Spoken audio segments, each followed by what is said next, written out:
The story begins with our hero inside a solemn temple which he has never come across before. What's interesting to him is that it is filled with the fragrance of flowers, which is not what he had expected. However, the real sight is in front of his eyes, as we see a cute and curvy babe bowing down to him and asking him to teach her the ways of life. Actually, she even goes on to give us specifics by saying she wishes to learn the art of intrusive thoughts and naughty activities. Before we understand how to sign up for this kind of religion, we are taken to a flashback where our hero has just woken up. He realizes that he is now in a different world, which confuses him. As far as he remembers, he was busy with the latest R18 release like any other man of culture. After that, he should have gone to bed, so he wonders if he is actually stuck inside some dream. However, he finds the realism of this dream to be quite amazing, as he checks out some of the flowers. Eventually, he wonders if he has indeed been summoned to another world. He argues with himself about such things not existing, but then he hears the voice of a babe. She welcomes our hero, whose name is finally revealed to be Kusaka Itsuki, to the sage country of Hinomoto. Kusaka hears her voice from above, so he looks up to find a massive, curvy babe who is in her birthday suit. Our hero comments on how big she is in general, which also means that her pillows would be a national treasure. After he snaps out of his intrusive thoughts, Kusaka asks if he has indeed been brought to another world. The giant babe introduces herself as the goddess of the four flowers and also says that she is the mother of the people of Meroa, which is the capital of flowers. It turns out that Meroa is a sacred city where men are not allowed, which means that our hero is the only male who has been allowed into this territory. It's actually awesome, and every other boy out there would be begging for it to be him instead of Kusaka.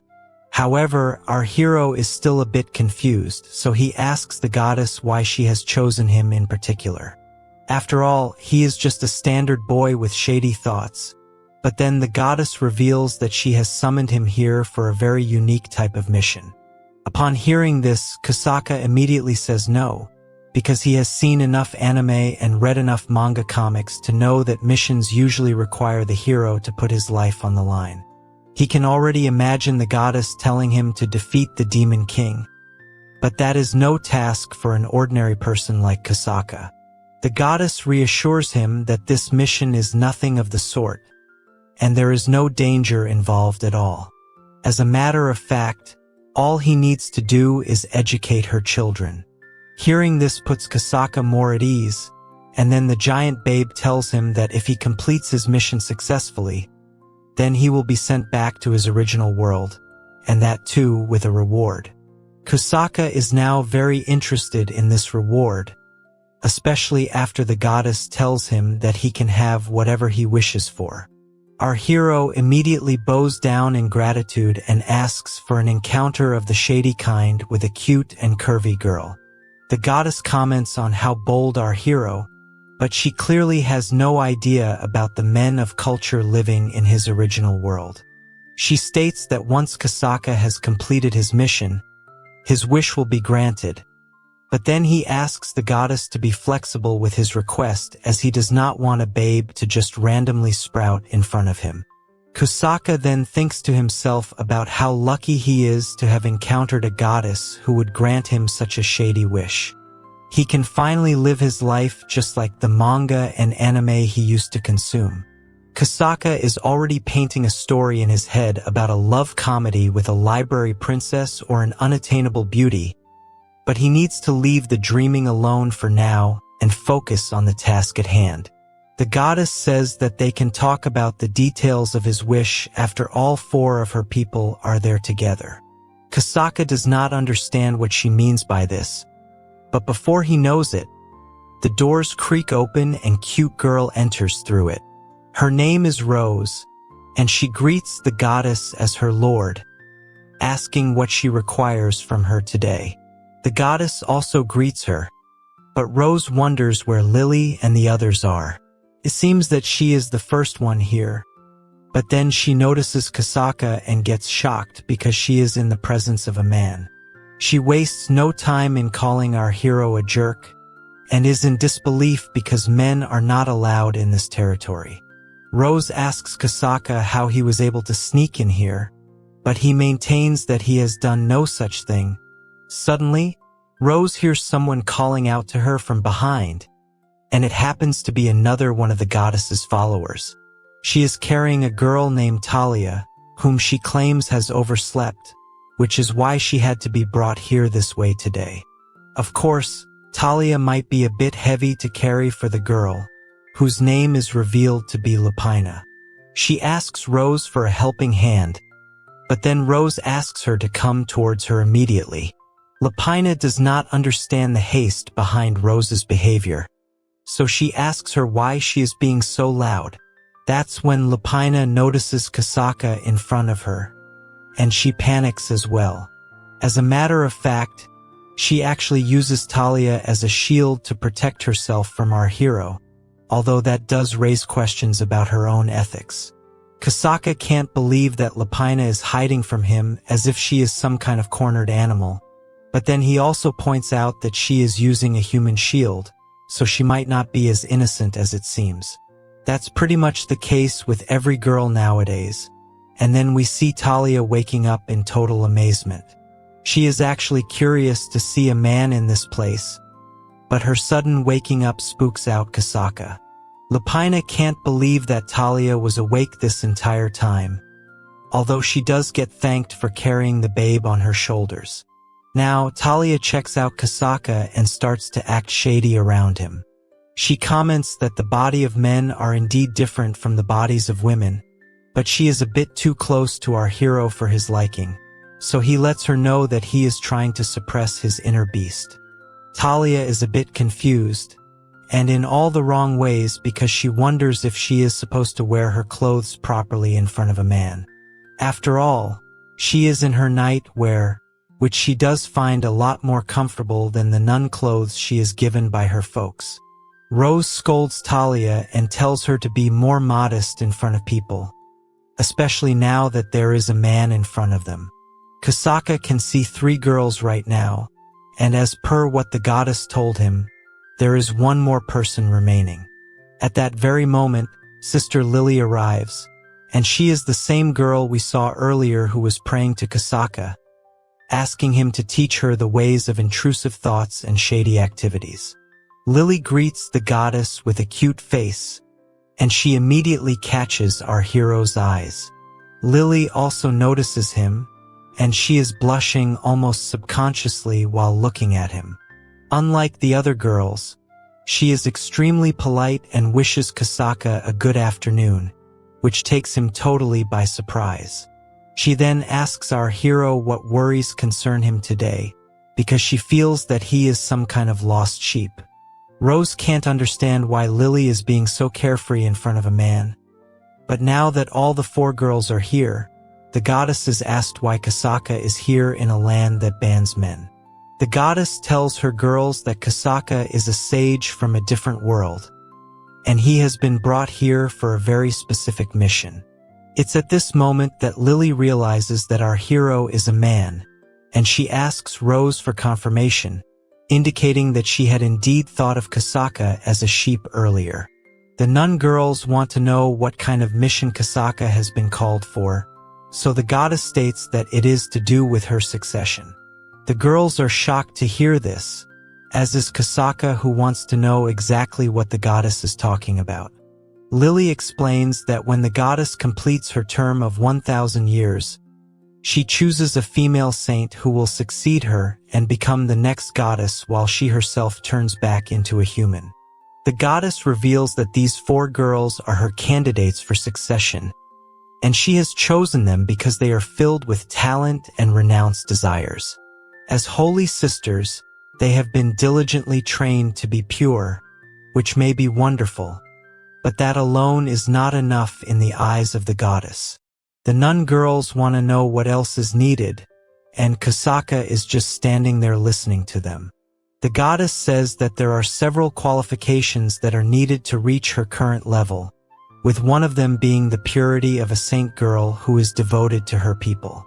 However, there is a guideline that contradicts that very statement, which is that the goddess must also be a mature woman, since she is going to be the mother who bears and increases the population of the City of Flowers. Only a nun girl with these qualities can become the next goddess. This means that the Holy Sisters will need to learn the unholy taboos that they have stayed away from their whole lives.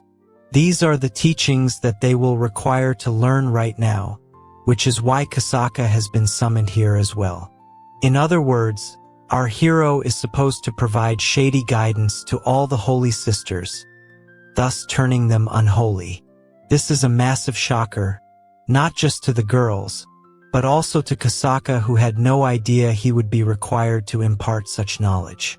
The goddess repeats that it is necessary for her nun girls to learn shady things and become masters of intrusive thoughts. This is Kusaka's mission, but he is at a loss because he himself is a loser back in the real world where real women exist. He has no experience at all when it comes to practical matters, so even if there is an amazing reward waiting for him at the end of this, he wonders what an untouched boy like him will be able to do to 4 holy nuns. Lily asks the goddess why such a thing is needed, because after all, the Holy Sisters have been taught to avoid such things their whole lives.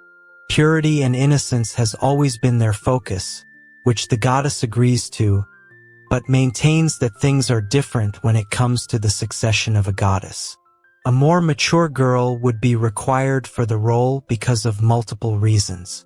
Lily wants to know what these reasons are, so the goddess has no other choice but to explain the required attributes to be in her position. This involves being immoral, lewd, and the capacity to be shady for a longer period of time, and more often. Only such a person has the capacity to support the prosperity of the people in this world. Kusaka has understood the game plan now, because only a lewd goddess will have the ability to give birth to many babies. The Holy Sisters stand in amazement over this revelation, and Lily seems to have gotten her answer. Our hero is prompted to ask a very important question, which is that if these are the qualifications for a goddess, then it implies that the current one is also lewd. Rose scolds him for being rude to the goddess even though he might be a sage, which he most definitely is not. The goddess avoids the question, which all but confirms that she too is a lewd woman who would get along well with the men of culture on earth. The goddess eventually admits that in order for prosperity to prevail, it does not matter if the rules have to be broken. Lily feels enlightened by this chat, and Kusaka realizes that the atmosphere is quite serious over here, but at the same time it's shady activities that are being discussed over here, so he does not know how he should proceed over here. Now, Rose tells the goddess that she understands the importance of prosperity, but at the same time, she has some reservations about the method to be used. After all, to get freaky with a man you have just met today is a bit of an exaggeration. Kusaka points out that saying such things is usually his job, because he seems to believe in attaching and love and romance before extending them to lewd acts. Of course, this rich coming from a boy who likes to engage in visual media that is the exact opposite of what he has just said. Even Rose looks at him suspiciously because she can smell his BS from a mile away. Out of the blue, Talia decides to volunteer for this act, which makes our hero even more nervous. She feels that it is an unknown experience, so she is sure to find it delightful. She then turns to Lupina and asks her if she would like to watch, but she shakes her head aggressively to suggest she isn't the type who likes such things. However, the goddess looks at Lily and tells her that she will be the one to receive the guidance first, as she is the most devoted sister out of all.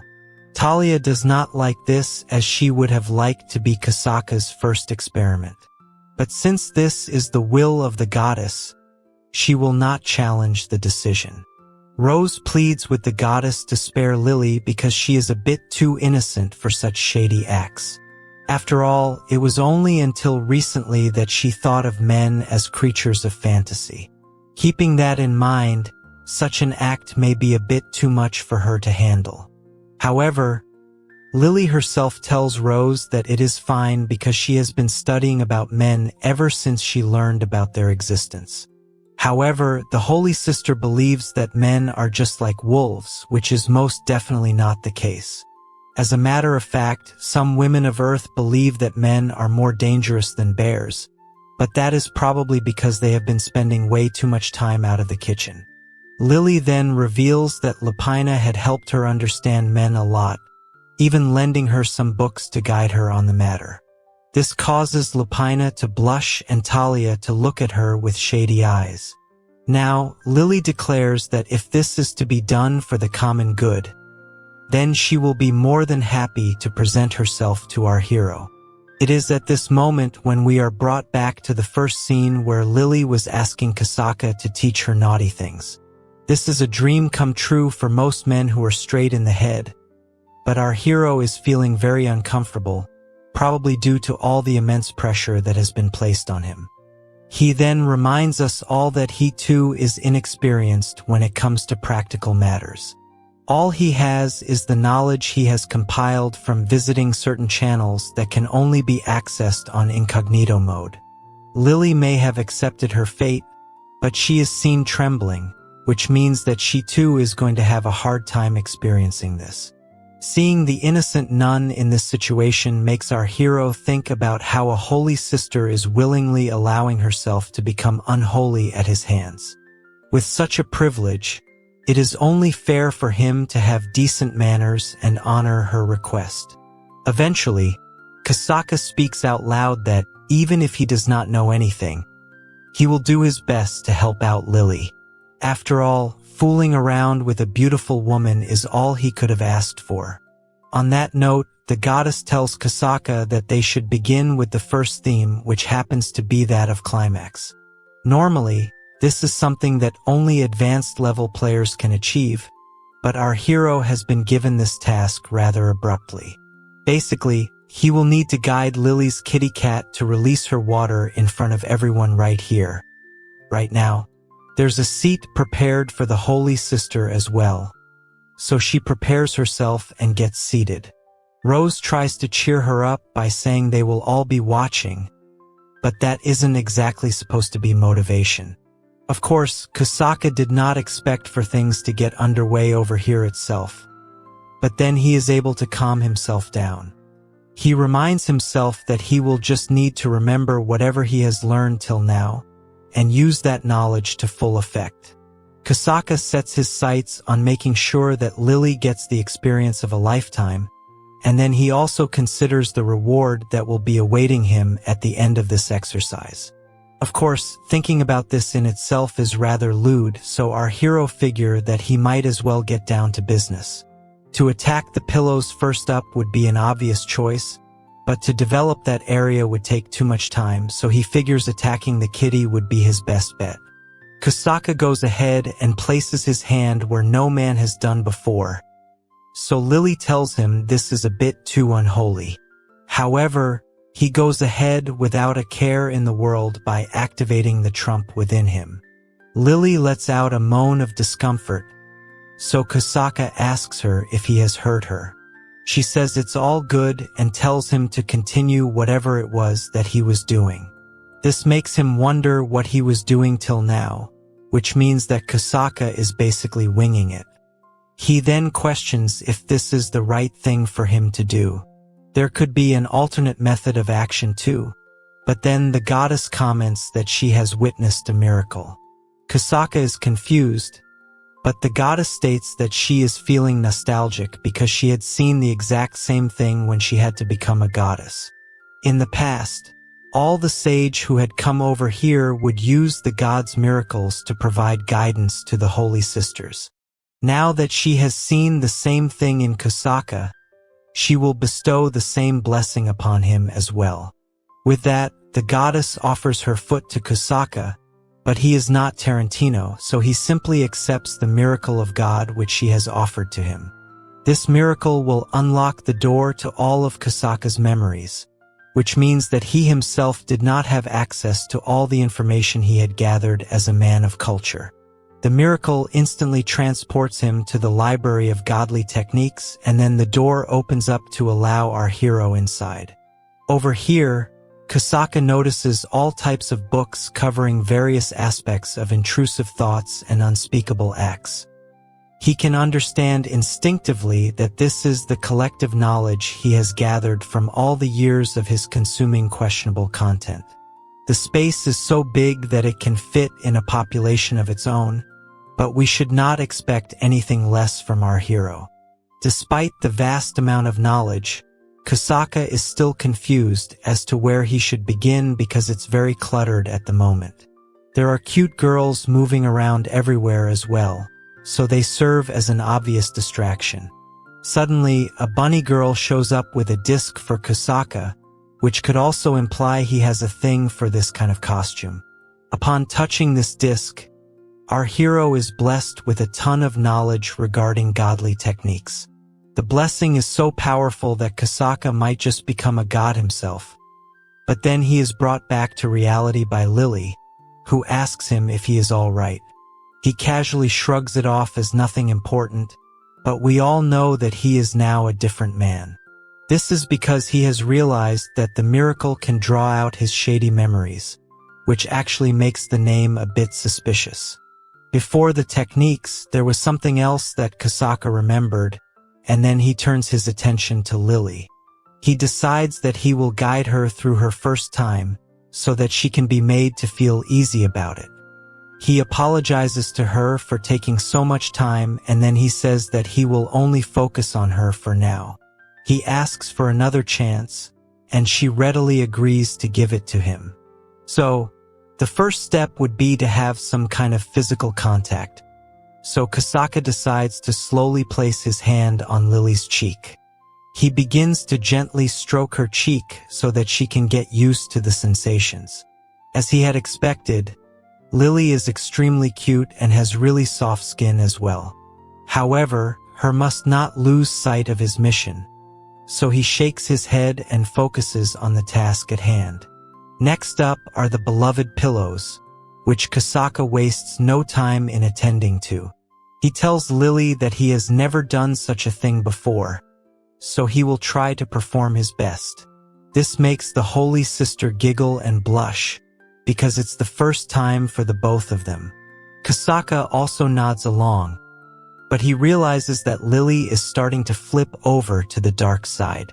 Rose can't believe what she is seeing because Lily's expression has softened, indicating that she is finding this experience pleasurable. After the pillows, it's time for the kitty cat. So Kasaka places himself behind Lily and reassures her that it won't be painful this time. As our hero showcases his godly technique, the voices he brings out begin to attract Lupina and Talia as well.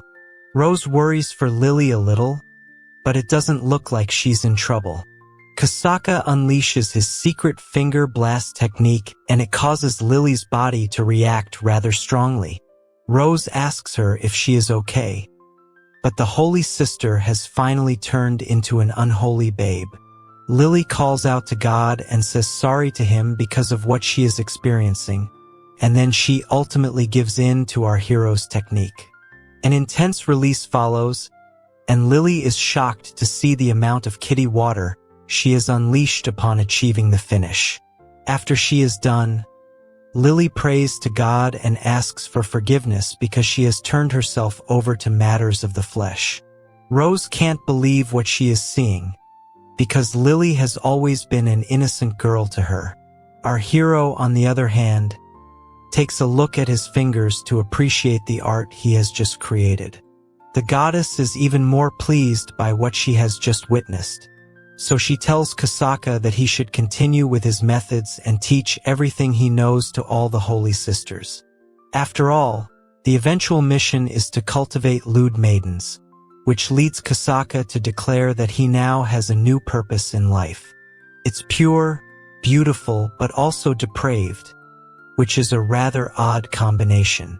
What he has done to Lily is only the beginning of his life together with these sisters, so he is in for a very wild ride ahead. As the goddess and the other sisters still react to what they have just witnessed from Lily, Kusaka pats himself on the back because he has finally been able to do something with a cute and curvy girl. And what's better is that she is from another world. On top of that, he also managed to make her reach the ultimate finish, which is something that most men still struggle with in today's world. The goddess tells our hero that he is an impressive sage, and he possesses a unique talent for indulgence, which is just what she had expected. Kusaka is not too sure of the term, but the goddess says that he can think of it as the ability to captivate someone. Suddenly, something lights up in her palm, and she asks our hero to take it. As he receives this power, it transforms into some kind of ring which confuses him. The ring seems to be called the Book of Steinman, and it automatically fits into Kusaka's finger, much like Lily's kitty cat. The goddess tells him that the ring will activate on its own whenever the correct opportunity arises, and it will help him bestow further guidance upon the holy sisters, one of whom has already become unholy. Kusaka wants to know how many other teachings he will need to bestow, but the goddess tells him that she is honestly quite unclear of this herself. Basically, when the maidens reach maturity, the book's guidance should be technically complete, but this varies greatly based on each individual's differences and timing. The goddess then reveals that in her case, it took a grand total of 5 whole years for her to reach maturity. This comes as an absolute shocker for Kusaka, because 5 years of shady teaching is a bit too much for anyone. Now, the goddess turns to her holy sisters and tells them that many more teachings will come in the future, and there will be quite a few sleepless nights ahead of them. However, they must remember that they are sisters of the flower capital, so they must continue to live pure and beautiful lives. The goddess hopes that all of these girls blossom together as one beautiful flower once they are done with all their shady teachings. On that note, everyone leaves the presence of the goddess, with Kusaka still thinking about the assumed time duration of 5 years. His main concern is that he might be declared missing in Japan, and he also has a sister he has to take care of back there. As per what the goddess said, there could be a way to shorten the time, but for that to happen, he will need to be a lot more active when it comes to guiding the sisters. The problem is that no matter how shady a man might get, there is a limit to the amount of intrusive thoughts he can get, and his primary opponent in this case will be his post-walnut clarity if he ever decides to unleash his own elephant in front of these nuns. It will be quite a task for him to be able to get the job done, and it does not matter how curvy these girls might be. Kusaka then calms himself down by saying there must be a lot of other men right now who must be commenting that it should have been them in his place, so he must honor their wishes and do them proud by fulfilling this mission. After all, a tough task to one man is an endless reward to another. He gets lost in his train of thought, and then he is suddenly brought back to reality when Talia apologizes for making him walk a lot. Kusaka says it's fine because he is in their care after all in this world. She then reveals that they have arrived at the Sisters' Academy where a lot of other holy nun girls are staying. Since men are not allowed over here, the girls will need to make sure that Kusaka is hidden from everyone else's view. Our hero says sorry for causing the girls so much trouble, but Rose says it's all right. She then asks Kusaka if he is also a man of God, because apologizing without reason is an odd thing in her mind. Kusaka wonders if Rose is the one who is doing all the covering up for him to keep him hidden in this massive castle, and then the girls arrive at the sage's room. It's a massive space, and none of the holy sisters knew such a place existed till now. The interiors have been arranged specifically for the sage, because he has the most important task of them all. Kusaka thinks that his bed is a bit too big, but that is only because he has never seen such a bed before in his life. He hears some knocking on the door, but it only happens to be Lily, who was spending time getting ready after her extremely intense release. Rose tells her it's fine because even they have only just arrived now, but Talia teases her by saying it would definitely take a lot of time to clean up after putting on a show like Lily just did. Kasaka tells her not to make Lily feel awkward, but Talia says that there is nothing to feel embarrassed about. After all, each and every one of the Holy Sisters will have to experience this sensation, so it's not like they can avoid it. Talia then looks at Rose and asks her if she is excited for her turn. But Rose says that the only one looking forward to such an experience is Talia. Lily asks what will happen from now on because nobody knows the exact guidance of the ring. Lapina also wonders if there are any rules attached to this, and then Kasaka's ring clicks instantly. A voice tells everyone that the Holy Book will provide tasks at the appropriate timings, and the Holy Maidens should give their best while studying with the sage. Kasaka is then told that his tasks will only get completed once he satisfies the Holy Sisters. Talia is impressed by this deep voice and wonders if the guidance actually has a physical body. Rose, on the other hand, is a bit concerned because when the voice said the word satisfy, all she could think of was what happened to Lily. This can only mean one thing, which is that Kasaka will have to endlessly satisfy all the Holy Sisters and make them truly unholy. This is actually the easy part because Kasaka then remembers that the goddess had asked him to maintain purity during these acts as well. This means that he himself cannot unleash his elephant upon these girls, which makes his job a whole lot tougher than anyone would have imagined. Our hero tries to convince us that he would only prefer to do shady things with a cute girl who loves him, but we all know that's a lie. He even admits that he is not sure how much he will be able to resist and maintain his sanity after doing so many tasks. He managed to keep his cool with Lily, but if this were to happen regularly and with 3 other girls, then he will truly need to be a god to keep his elephant calm. Suddenly, Rose says that she can't accept this, which makes all the other girls question her. She states that just because Kasaka is a sage, it does not mean that the Holy Sisters are safe around him. The girls argue that he did treat Lily gently while giving her the time of her life, and then Talia asks Rose if she is going to defy the wishes of the goddess. Rose argues that is not the case at all. It's just that she has only seen men as vicious beasts, like wolves up until today. She has been working very hard to live beautifully and purely as a sister, but for her to suddenly become shady and unholy is a very difficult ask. After all, she has been programmed to hate men, so she can't easily accept getting violated by Kasaka. Rose is going through a lot, so she walks away, stating that she needs to be alone and cool her head. Our hero actually agrees with Rose because he can understand it from her perspective. Lily worries about Rose, and Talia adds that Rose's seriousness is one of her good points, so it's only natural for her to be so confused. Talia then says that the other sisters should also take some time to organize their own thoughts, and they should continue this conversation the next day. Lily says that she will take care of Kasaka for today, so Talia sarcastically appreciates her efforts. Lapina and Talia then bid farewell to Kasaka, after which Lily asks him if he would like to settle down now. She starts off by saying he will need dinner, a change of clothes, and a bath, but our hero asks her if she is really okay with all of this. She does not understand what he is talking about, so he reminds her of what Rose just said. It's not just about Rose, but for Lily to also be engaging in unspeakable acts with a strange man she has only just met has to be weird, especially because she is supposed to be a holy sister. However, she simply replies with a blushing smile, which is cute enough for Kasaka to be convinced.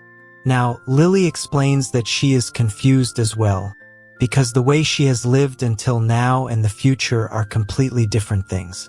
However, she does not doubt our hero at all because of what she experienced with him. Even though it was awkward and highly shady, she could sense that Kusaka was being earnest in his task and thinking only about her during the entire process. This made her realize that our hero is indeed a kind person, although she might change her mind after checking out his browser history. Anyway, Lily turns around and tells Kusaka that he is all right to her, and the smile she gives off is enough for any man's heart to skip a beat. Our hero is taken away by what Lily has just said, but he admits that he should not expect anything less from a holy sister. He then thanks Lily for her positive support, because it is making him feel more confident in himself. At this very moment, the ring activates again, and it tells Lily that she needs to get ready for the second task. Lily wonders what this guidance has to do with her, and then the ring mentions a rather unspeakable act which is to be performed on her kitty cat. Kusaka panics upon hearing what his tongue will be needed for, but Lily does not know what the word means. She asks our hero if he can read what the ring is showing, and he says yes, but he is unsure if he should do it to Lily. The holy sister asks what it is supposed to be, so Kusaka prepares for another awkward chat. He has to do it anyway, so he explains how this is a method to prepare the female body for the elephant's trunk while also being good enough to gush out a waterfall. Lily understands this, so she asks for further details, and this is when Kusaka reveals that it will involve his secret tongue twister 9000 technique. Upon hearing the involvement of the tongue, Lily freaks out because this would normally be considered unhygienic in her world. After all, her kitty is mainly used to going to the toilet, so such an act would be considered disgusting by any sense of the imagination.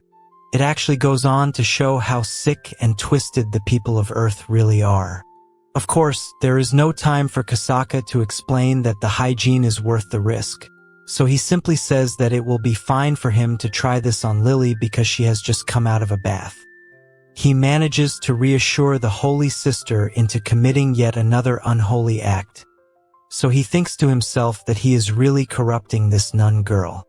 He apologizes to her for making her go through yet another experience, but he maintains that she will need to be prepared for another euphoric feeling. Of course, he too would love to taste some sweet nectar, but he must remember that he cannot betray Lily's trust. Since our hero does not want this to become an unpleasant memory for Lily, he decides to visit the Library of Godly Techniques once again for assistance. In the library, he comes across a video tutorial he had once watched back in Japan over the hopes of getting to use that technique someday. It did not come in handy in his own world, but it will finally be of use in this one. It also makes Kusaka wonder if this library is indeed filled with all his most embarrassing memories and actions. Anyway, it's time to get down to business, and that's exactly what our hero does to the unholy sister. Lily is a bit taken aback by his firm approach, but he remembers that he must treat her gently, just like he had done last time. After all, getting her in the mood is the most crucial thing, so Kusaka starts with some light teasing. It becomes a bit too much for Lily, especially after our hero slides it to the side to resume his feast. He comments that he is experiencing the real deal as Lily is a lot tighter than he had imagined. The kitty cat is so soft and squishy that Kusaka almost loses himself in a train of intrusive thoughts. However, he manages to snap back to his senses, and he resumes with his task. At first, Kusaka gets a bit carried away and carries out a spread, but this makes Lily a bit conscious, so he needs to calm himself down. Our hero knows that the tip of the tongue may be a bit much, so he unleashes his godly technique, which has inspired many other moves, such as the Hawk 2A Ultra 9000. As the session grows more intense, Lily comes to the realization that she is experiencing heaven right now. It's as if something soft is crawling into her and also performing a suction technique at the same time.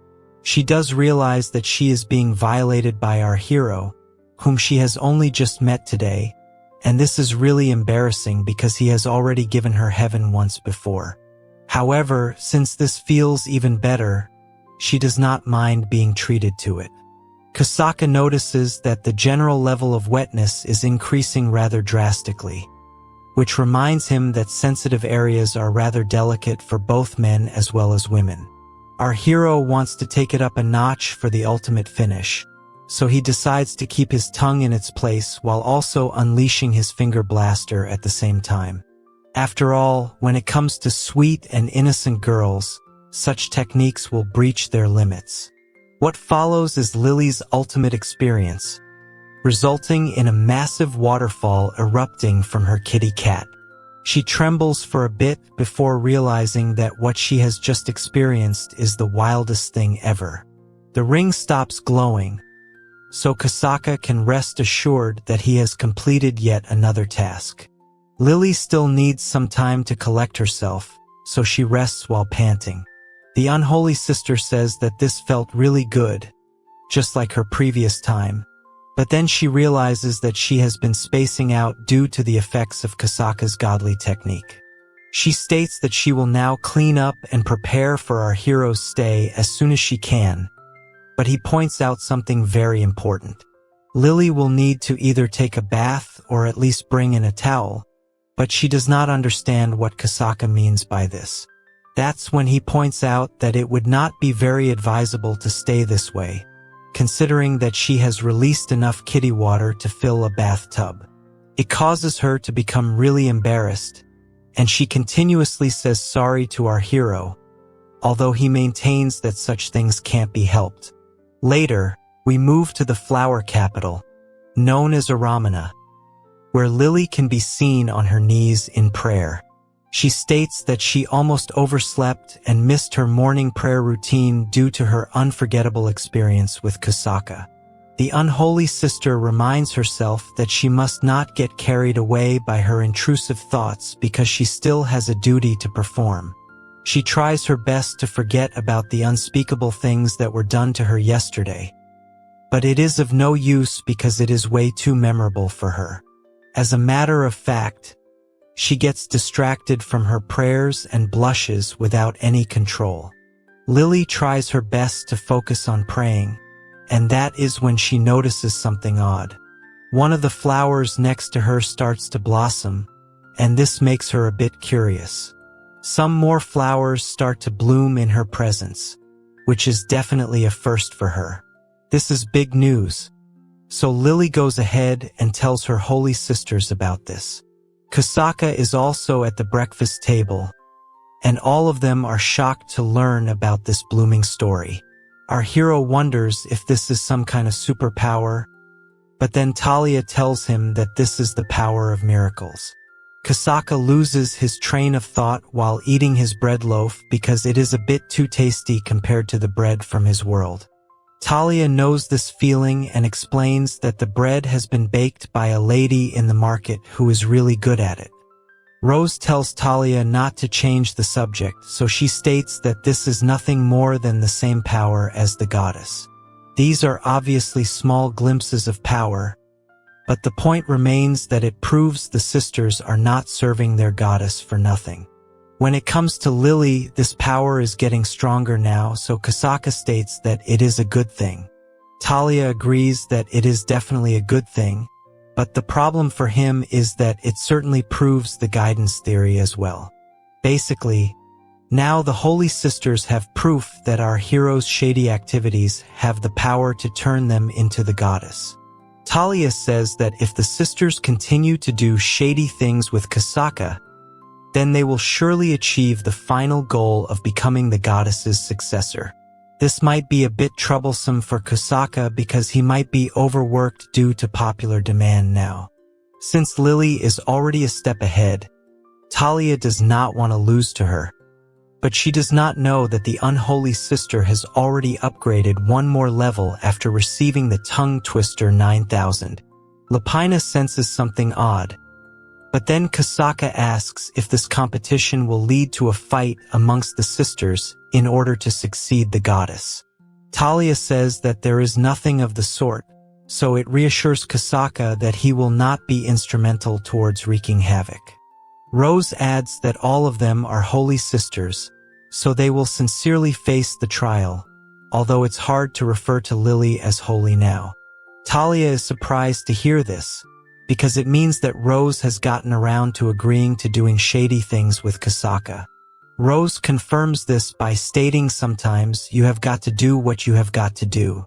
She then gives Kasaka a taunting look and tells him that her words do not mean she has started to trust him yet. However, she does say that she looks forward to working with him. She is clearly blushing, so she thanks everyone for the meal and runs away shyly. Our hero guesses that he will now need to earn Rose's trust, and Talia tells him that he is quick on the uptake. He tells her that he is still worried about the kinds of things he will need to do to the Holy Sisters, but things could be a lot worse. He could have been given Drake's target demographic, which would make things a whole lot worse. Lily laughs at Kasaka's statement, so Talia comments that she has become a lot more open than yesterday. She also tells Lily that she had heard of her getting more guidance after the other sisters left. Lily blushes a lot, but decides to own up to the fact that she did indeed give Kasaka a sweet and salty taste. She even confesses that the Tongue Twister 9000 was a lot more intense and felt a lot better than the first session. Talia is jealous of Lily for having so much fun, but she also finds it odd that the sessions are becoming more and more intense. If this is the case, then it means that the final act could involve the meeting of Kasaka's elephant with the sisters' kitties. If that is the case, the goddess asking the girls to maintain their purity does not make sense. Talia feels it's better to ask than wonder, so she also leaves the table and heads out. She takes a look at Lapina and is surprised to see that she is feeling unwell. Lapina says that she was just thinking about something else, but does not elaborate. With that, the meal is done and we move to Kasaka's room later on. He is quite bored because men can't walk around here freely, but at the same time, the sisters are taking care of him, so he should also repay the favor.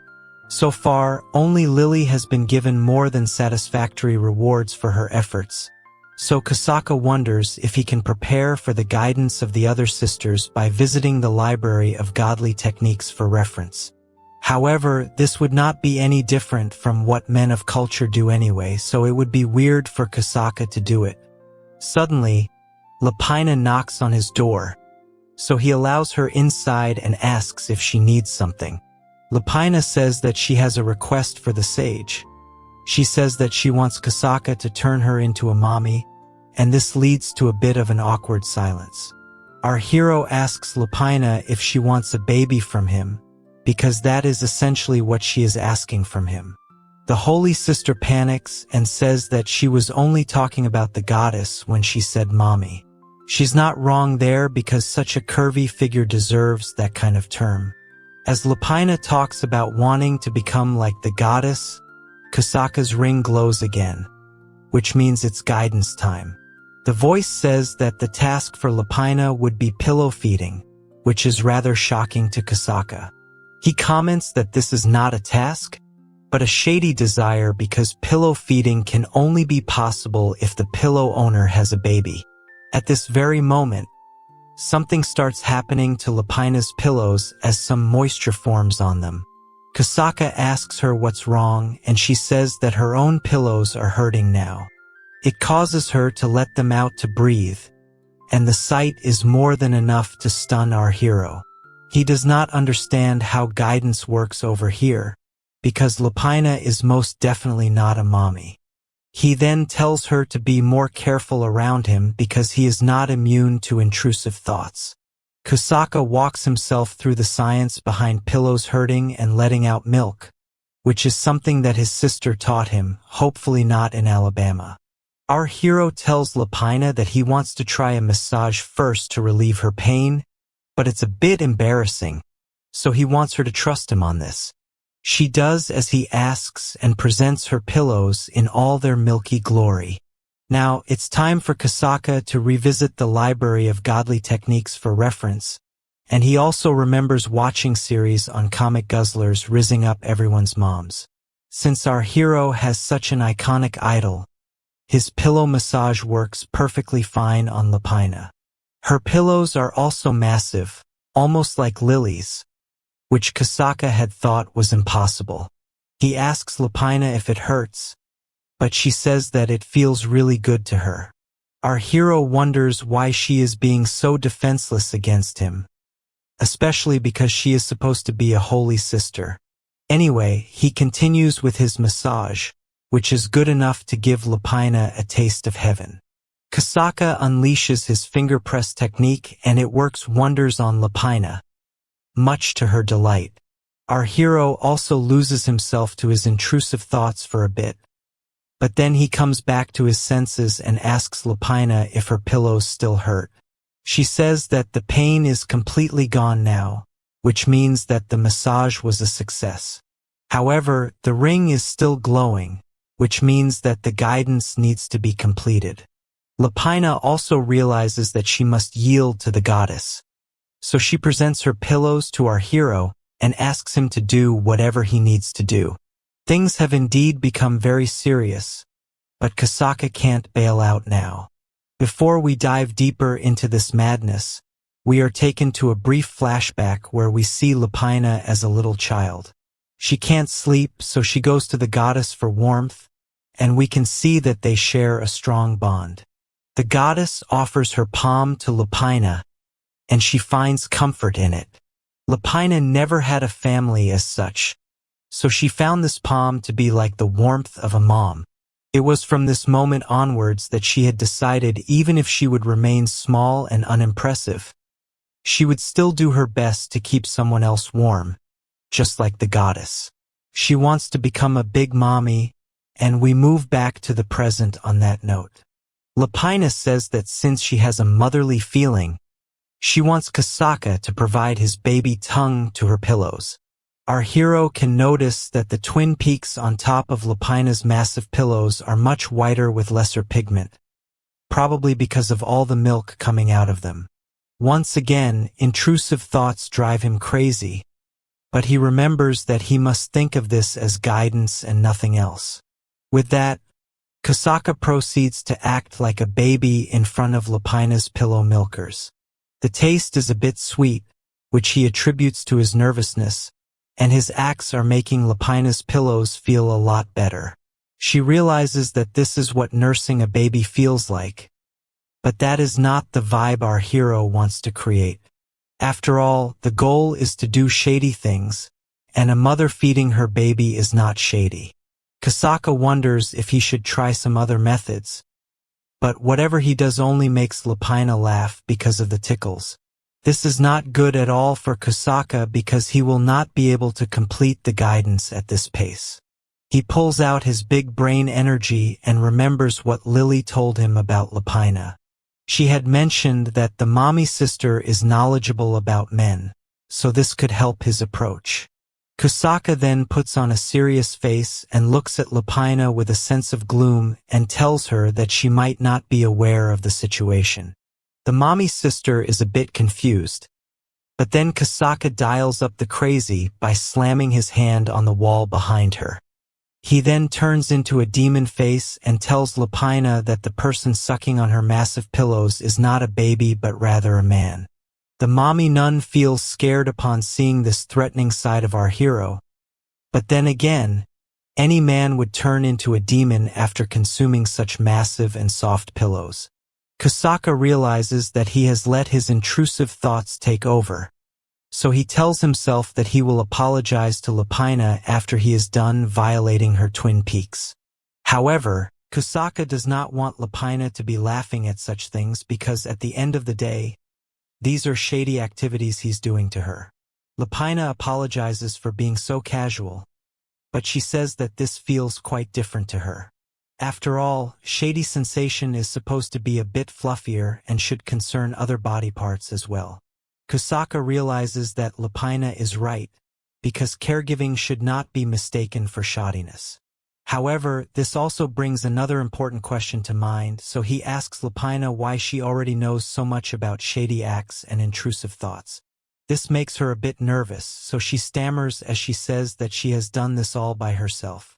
Kasaka is not going to let this go easily, so he tells Lapina that she will need other forms of stimulation to achieve the desired outcome. He tells her to spread her wings and then perform a solo session by herself. Lapina is a bit shy at first, but then she remembers the curvy goddess and realizes that she must do this to become a worthy successor. What follows is extremely intrusive and not at all meant to be seen with your family, unless you are from Alabama. Lapina's reactions to our hero's tongue twister 500 seem to be improving, so he continues with his efforts. She even goes on to reveal that Kasaka can bite her mountain peaks if he would like to, and he surely does not need a second invitation for that. The madness goes on for a little while longer, and then our hero stops all of a sudden. This is because he has achieved his goal, and Lapina is one step closer to becoming a mother. At this very moment, though, Sister Lily shows up and asks Lapina what's going on. Naturally, the curvy nun hides her face out of shame due to what she has just experienced. Kasaka says that he had to guide Lapina for a task, but the results seem to have scared her a bit. Lily blushes and smiles upon hearing this, and she tells Kasaka that Lapina is a bit different when compared to the other holy sisters. Whenever she feels embarrassed, she tends to shrink and hide, almost like a small and cute animal. Kasaka is actually surprised that a holy sister like Lily is now speaking so casually. But that's what happens when you experience the shady side. Lily tells our hero to be a bit patient with Lapina, because she'll be back to normal once she sorts out her feelings. Now, Lapina cutely shows her face by coming out of the pillow and tells our hero that even though this session was a bit of a failure in the middle of the process, she will do her best to become a shady mom. As a matter of fact, she will try to live up to the expectations of Ceres himself. Kasaka is glad to see the enthusiasm from Lapina, so he smiles at her to let her know all is well. Lily is happy as well, because Lapina does not seem to hate him after what he has just done to her. The holy sister then asks what a shady mom is supposed to be, but Kasaka says that only Ceres can answer that question for her. Now, we shift to the curvy goddess who has a visitor in the form of Sister Talia. The goddess asks her what she needs, so she says that she has a very important question. It is to do with what the goddess said about honoring the chastity of the nun girls. Talia realizes that honoring chastity is not necessarily the same as keeping chastity, because if it was, then the goddess would have clearly stated so. Talia knows there is another meaning to that statement, and this realization from her makes the goddess smile. She reveals that Talia has indeed guessed it correctly, and the chastity statement was not a warning, but rather a prayer for the holy sisters. The curvy goddess goes on to explain what she meant, but for plot purposes we are not shown what she says. Talia, however, now knows the secret to the chastity statement, so she declares that she might have finally understood the way things work around here. She asks the goddess if she should keep this a secret from the others, but the goddess says that either way is fine for her. After all, if the girls find the true meaning, then they probably will never be able to stop with the shoddiness. Talia walks away and comments on how it will be a delightful scene to celebrate the bond between a man and a woman. This brings a rather shady smile to her face, and then she comments on how she is excited for what will happen between her and our hero. Kasaka is busy taking a bath, and then we see a massive bell ringing in the church.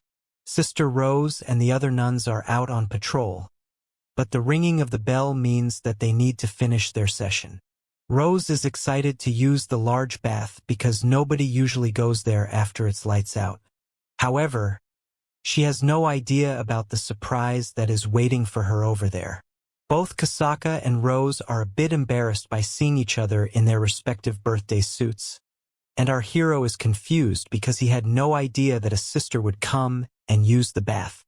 Both of them turn around, and then Kasaka asks Rose why she is here at this time. The Holy Sister realizes that she had forgotten about our hero being here, so she has been found lacking.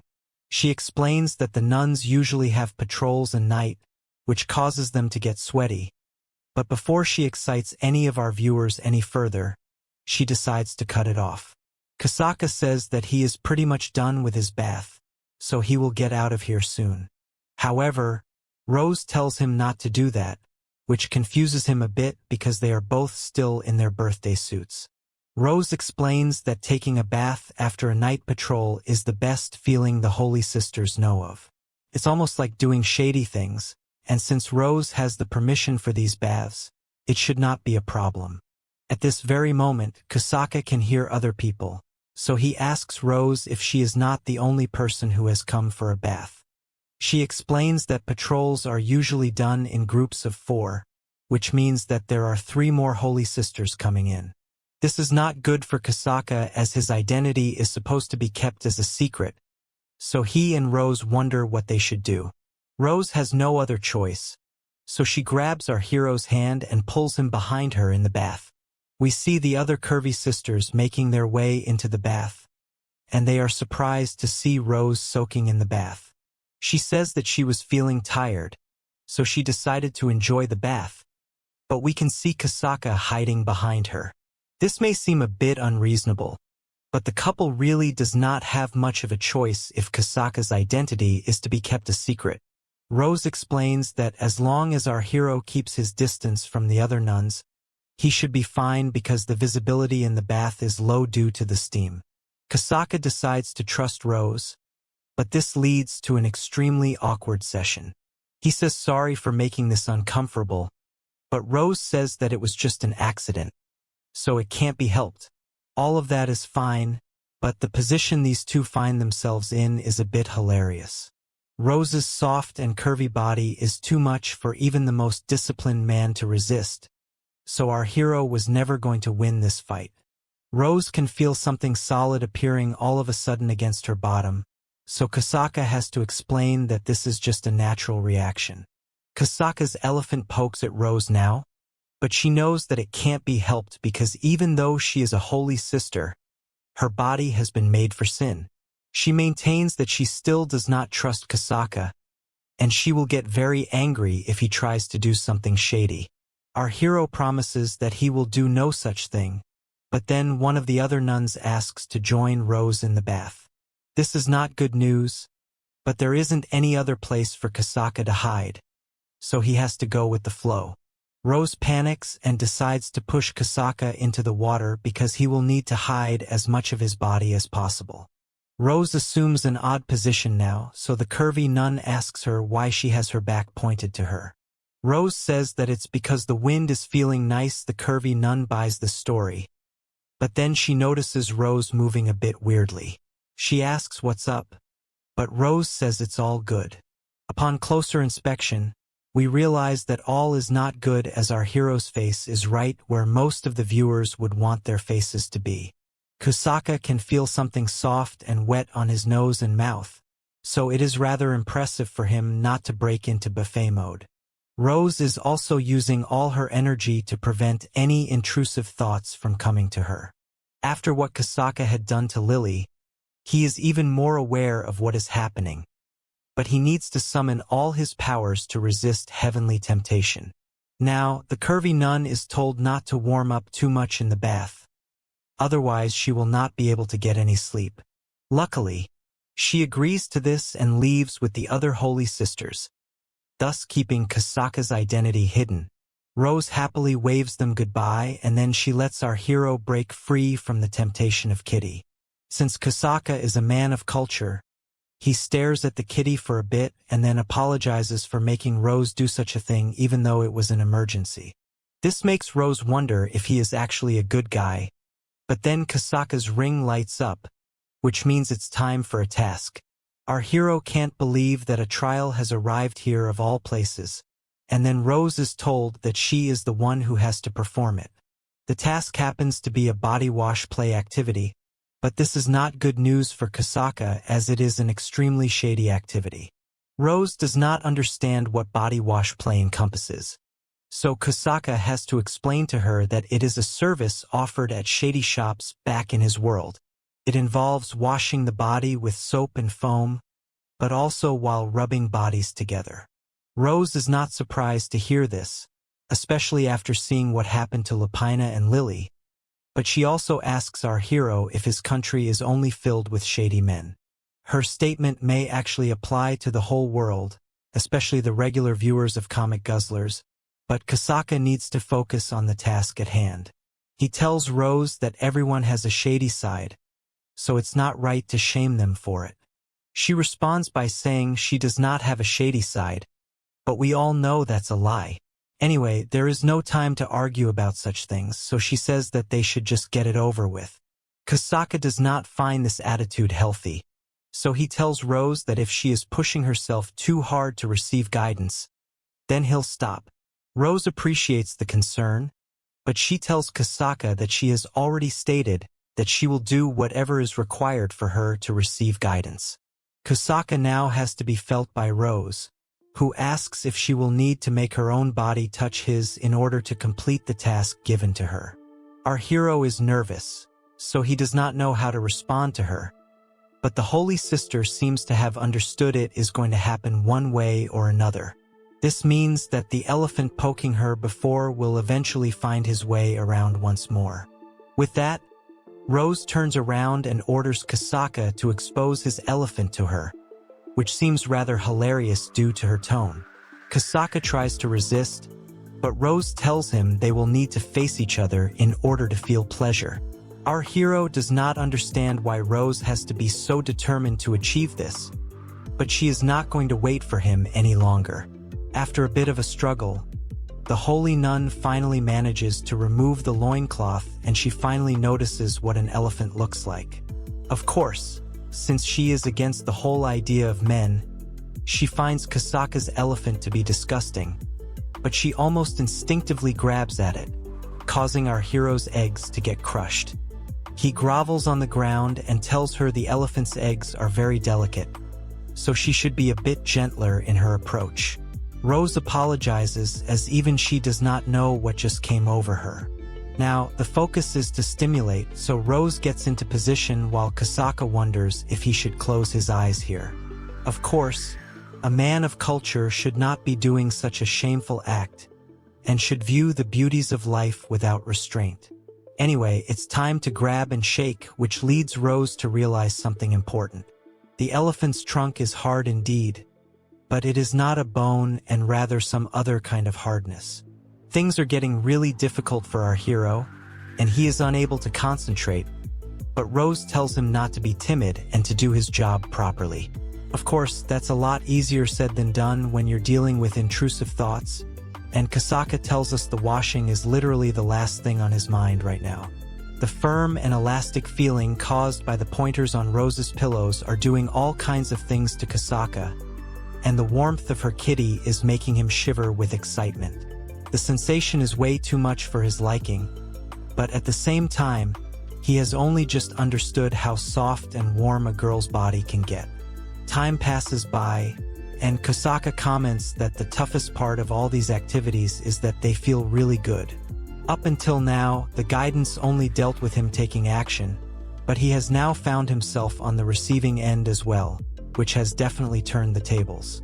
Our hero now gets real with us and says that he's about to unleash his elephant water, and it would be rather embarrassing for him if he splashed it all over Rose. She would definitely find that disgusting, so he asks her to hold on for a second. Rose is a bit confused, so Kusaka tells her the stimulation is way too strong for him. To everyone's surprise, Rose understands what he means by this and even uses the term for it.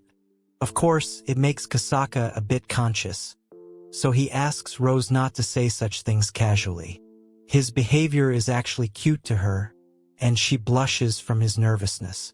Rose then says that Kusaka is a strange one, and she might not have even noticed that had he just stayed quiet throughout the whole thing.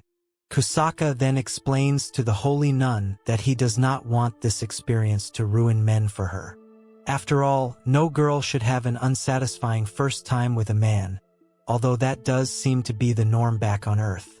Rose asks Kasaka if this is his way of being kind, but he says that it is just his personal preference. The two of them might be doing shady things to each other for the sake of guidance, but originally this should have been something more important. He genuinely believes that shady acts should be complemented by loving and being loved.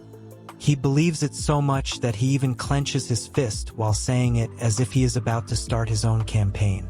To his surprise, though, Rose has no idea what he is trying to say, and she asks for clarity.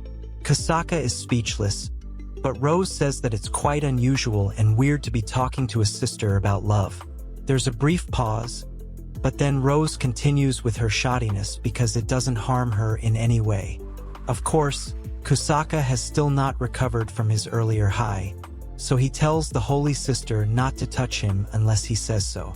Rose says that it is partly because she is getting used to this sensation, but she is also interested in the phenomenon of exploding for biological reasons. So basically, if our hero does end up releasing his elephant water, Rose will be fine with it.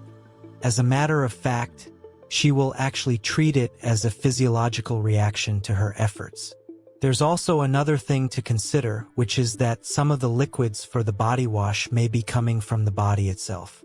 Most importantly for Rose, she wants to see Kasaka make a weird face, as it might be fun for her. Our hero is worried as Rose puts in her best efforts now to ensure he cracks. However, even she starts to feel the sensation, so she asks for a moment. Sensing an opportunity to win this battle, Kasaka tells her there's no time to rest, and he continues with the guidance.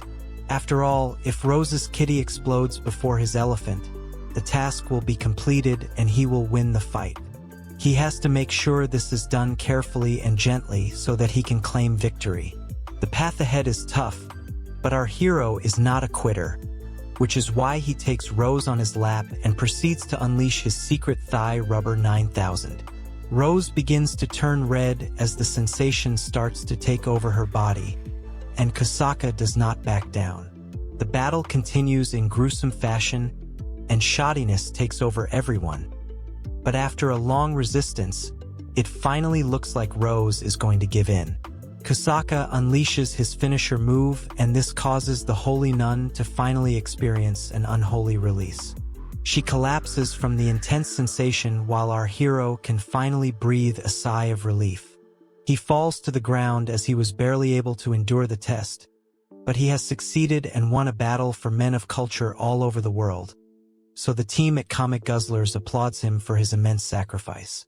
Kasaka manages to get his thoughts back, and Rose tells him that she understands him a bit better now. She still calls him a troublesome guy, although she blushes as she says it. With that, she hopes to see him soon and even calls him the wise one. However, before she leaves, she tells Kasaka that if he is worried about his elephant exploding, then he should take care of it immediately by himself. Men of culture would agree that too much edging is not good for health, but Kasaka maintains that it's none of Rose's business. All of a sudden, we now move to Sister Talia, who is in a very compromised position and is making all of America's twerking girls insecure. Talia can't believe this is happening, but it looks like the task dictates for her to be dominated right now. Kasaka is not proud of his actions either, but it is not a joke, and he will need to start developing Talia's bottom. In order to understand how we got here, we are taken to a flashback from a few minutes earlier. Kasaka wakes up in bed and is shocked to see his arm in a different color right now. It looks like it's melting, so this is definitely cause for concern. He immediately rushes to the curvy goddess for guidance, and after she takes a good look at it, she states that it is some kind of new miracle which has manifested. She calls the substance on Kasaka's arm the servant's shady mucus, which is known to amplify intrusive thoughts. Since it is a black substance which changes form, Kasaka concludes that it's nothing more than a shady slime. He understands that it is some kind of miracle, but he needs to know how to get it back to normal.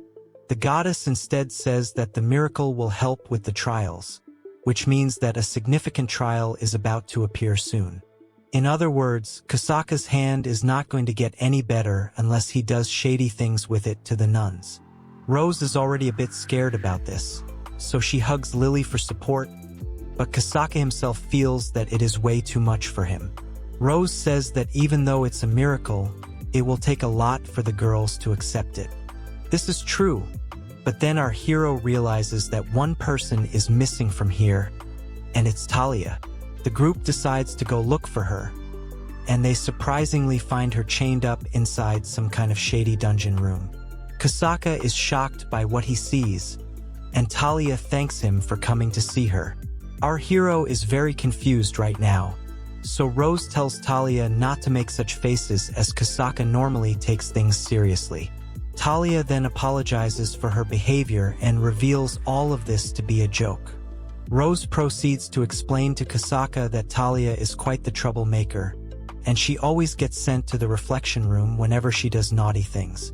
Our hero feels that the reflection room is a bit too ominous a name to be given to such a space, so Rose further states that it was at first a room with written reflections on it. However, Talia does not care for any of this and says that she needs to get punished like this, otherwise she'll run away. It's almost as if she likes to be punished and not in the innocent way. Kusaka asks Rose what Talia did to deserve such punishment, and we learn that she had infused magic into the jam which was to be distributed to the town's diner. This magic makes the jam glow brightly, which makes it delicious but also somewhat creepy. Our hero does not understand what kind of prank this is, as it is not serious enough to be punished for. Talia states that making sparkling jam and being chained up are both valuable experiences for her. She would also like to know why Kusaka is here, and then she notices the new arm he's carrying. She realizes that the arm is for a new miracle, and even calls it wonderful. Our hero had thought that there could be a clue to resolving his arm in Talia's room. But then his ring clicks. Talia thinks this is some kind of bingo situation, but then the ring tells Kusaka that he will need to do the reverse of Lana with Talia. Rose does not know what the word means, and Talia is actually excited for her turn, although she thinks that the word sounds soft, so the experience will also be the same. Nobody has ever been more wrong in the history of comic guzzlers. Unfortunately for her, Kusaka has to break the truth and reveal that it means the other whole. This is enough to spook out both Rose and Talia, with Rose immediately exiting the room, wishing Talia all the best. Talia is getting a bit nervous, so she asks Kusaka if he is joking about what the word means. Sadly, he has to confirm that he is indeed speaking the truth. It's not good news, but Talia is chained to the walls, so it's not like she can resist either. Our hero needs to do the right thing, so he takes a look at Talia's garments and is surprised by how modern they look. Talia keeps saying this is not fun at all, and even asks for help. However, when the supreme powers want the booty to be entered, she must abide. Of course, it does seem a bit odd to be mentioning that particular part since it has nothing to do with reproduction. However, when Kusaka thinks about it calmly, he comes to a certain conclusion. A man's true dream is to enter the other hole, but this is not helping Talia, who can't even face our hero right now. Kusaka now says that this will be an extremely difficult hurdle to overcome. Even if he were to develop Talia's bottom, it would take a lot of time and determination. Luckily for him, he has the miracle arm, so he gets to work instantly. Now, we are back to the present as our hero removes the garment obstacle in front of him. As he slides them off, he can see that Talia's bottom is a perfectly clean and pink flower. It's a beautiful sight and is indeed worthy of being called a man's dream. Talia tells him that even though this is guidance, it's a bit embarrassing for her to be watched like this. Our hero realizes his intrusive thoughts are taking over, so he apologizes and continues. He does note that the sisters don't get embarrassed easily around men, so he lets his guard down from time to time. After all, it's hard to have a sense of shame towards men in a completely female society too. Now, he starts with the guidance, and in order to ease everything around Talia's second entrance, Kasaka will need to ease and soften her surroundings. He then sticks it in, and it causes Talia to release a rather shady noise, thus making Kasaka question her reaction to his methods. Now, we are given a short intro on Sister Talia, who was born with extraordinary miraculous powers. She was named the Child of Miracles, which was why a lot of the common folk would think of her as the next in line to become the curvy goddess. However, the restrictive life of being expected to be virtuous all the time has led her to rebel against society. She just wants to live freely on her own terms, which she never got the chance to do. Talia had hoped for her dull life to end one day, and it looks like she's getting exactly what she wanted right now. The naughty nun is feeling really good right now, so she asks Kasaka if this is how it's supposed to be even in the other hole. Kasaka wonders why she is reacting so much because she is still young and should not be sensing high pleasure already. That's when he realizes this is the work of the shady slime that has been stuck on his arm. The goal of this time is most likely both guidance and controlling the miracle, which means Kasaka needs to be on his A game. It will still be tough for him, so he needs to make sure he does not harm Talia. He thinks that maybe he can change the shape of his finger to make the process a bit easier for Talia, but his own intrusive thoughts are taking over, so he needs to enter as soon as possible. Now, Kasaka puts his shady powers to use and turns his finger into a smaller and thinner stick, so the strain will be lesser on the naughty nun. However, Kasaka is still a bit worried about the smell, and it would be rude of him not to mention it. He awkwardly asks Talia if it's okay for him to take a sniff before entering, but she tells him no. Our hero has no other choice but to go in without any precautions. So he puts his finger into the Temple of Doom, and it does something to Talia's sensations. It's a bit too overwhelming for the naughty nun, but at least she now knows how shady pleasure feels. She also understands why Lily reacted the way she did back when Kasaka violated her first. The sensation makes Talia twist and turn, but the chains start to creak as they offer resistance. Kasaka realizes that it must be uncomfortable for Talia being tied up like this, so he frees her from the chains and lets her catch a breather.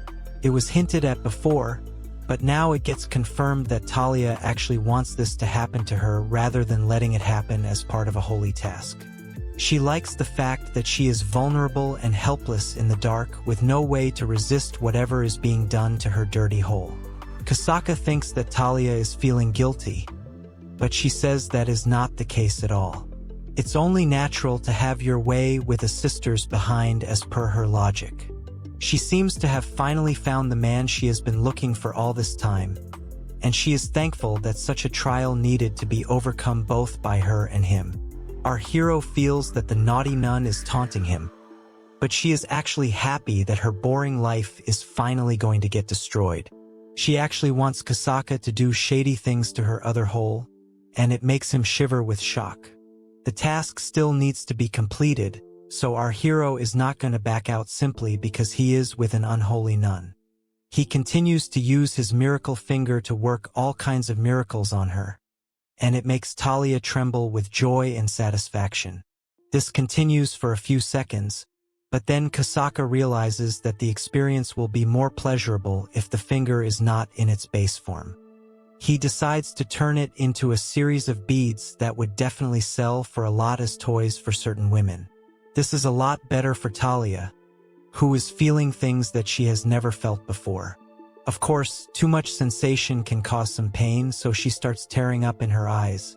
Our hero feels bad about this, so he asks if he should stop, but Talia wants him to continue unfazed.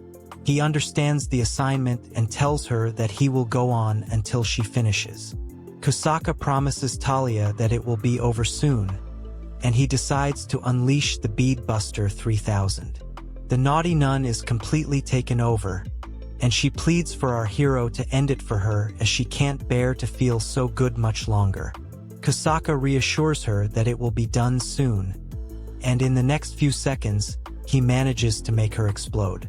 With that, the unholy nun drops to the floor to recover from what has just been done to her. She feels that her bottom is going to break from all that has been done to her, but she has experienced something truly enlightening.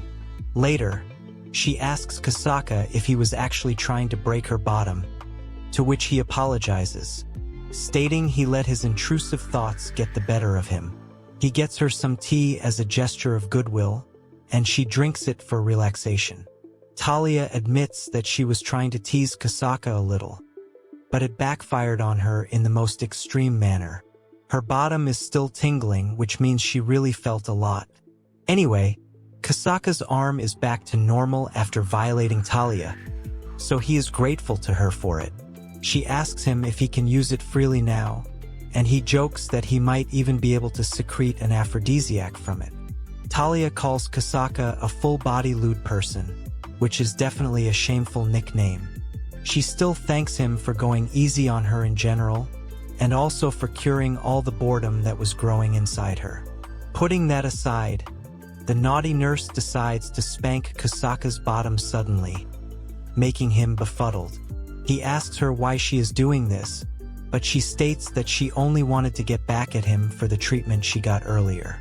Our hero chuckles over how mischievous this sister is, but she also reveals that it's not fun to smack a man's bottom because of how hard it is. Now we shift to Rose and Lily, who are discussing how to note down and share the body washing incident that happened between Rose and Kasaka. Lily asks her how our hero was, but she does not want to give him too much credit. She ends up saying that Kasaka is at the very least not a bad guy, and this makes Lily happy. Before they move on to the next task, Rose recalls how Kasaka told her that he would stop whatever he was doing if she did not like it.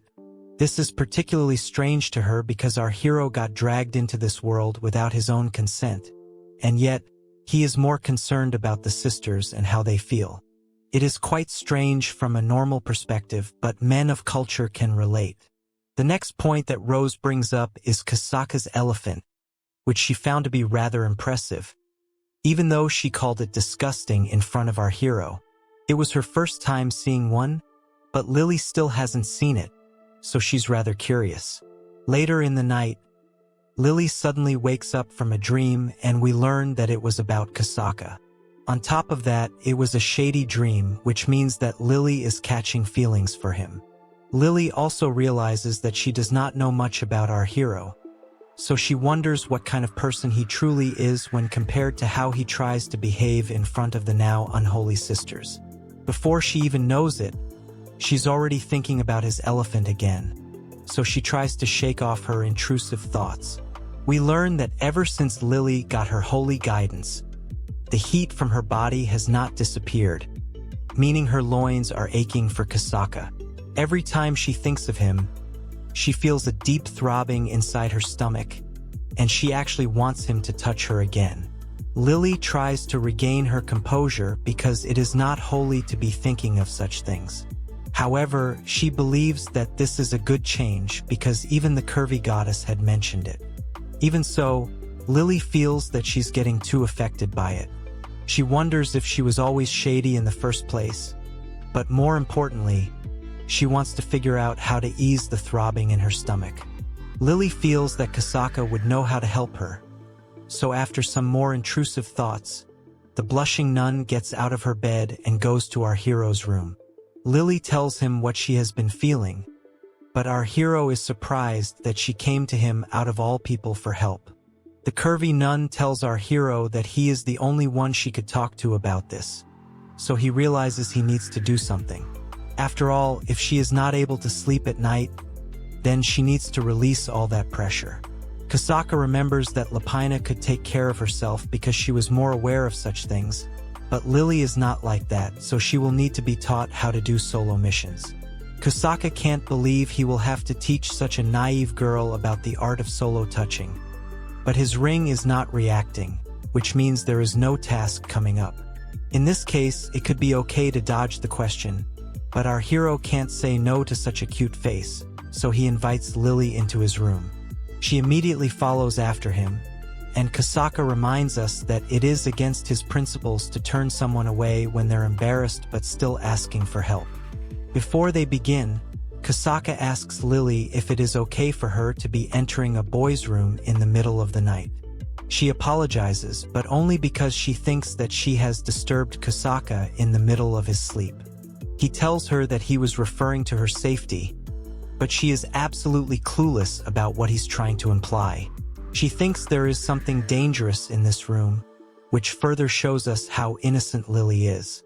Kasaka laments that these sisters really do not know how to be cautious in this world.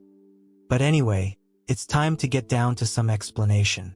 Lily sits next to Kasaka as he prepares his speech, but the mere sight of a girl in her pajamas on his bed is making him think all kinds of shady things. It is indeed a lewd scene, but it is not like they are lovers or anything. So it's time for a lesson on solo treating. Kasaka tells Lily that solo missions are what people do to take care of themselves when no one else is around. It's all about stimulating hot spots to satisfy your intrusive thoughts. Kasaka also reveals that most people in his world learn how to do this by themselves when they reach puberty. Of course, he doesn't reveal how often they do it, especially Matthew McConaughey from Wolf of Wall Street. Lily is still amazed by the fact that people are learning how to do such shady things by themselves, and then Kasaka explains that if she continues to do this till she explodes, then the throbbing will go away. She does not get what he means, so he explains how what she felt when he violated her the first time was an explosion. Lily continues to repeat this term again and again, which makes Kasaka feel weird, so he asks her to cut it out. She apologizes and then declares that she has learned what solo touching is. Lily thanks Kasaka for his advice, but then tells him that she is going to do her best right now, and wants him to watch her. Kasaka is in a tight spot here because if he has to watch Lily on her solo mission, it's basically a severe kind of punishment for him. The unholy nun likes to follow a bottom-to-top approach, which is something that our hero can appreciate. With this, the solo session begins, as we see Lily exploring everything, right from her kitty to her pillows. Some time passes by, but Lily does not seem to be happy with something, so Kasaka asks what's wrong. She says that it would be a lot better if he did the touching, and this makes Bro fall into a state of limbo. He asks Lily if she is feeling any difference, to which she says that it's not as intense when she does it. Kasaka then explains to her that while on solo missions, people often imagine or look at shady things in order to push their intrusive thoughts to the max. It totally helps with the overall experience, and he is speaking as a thorough man of culture.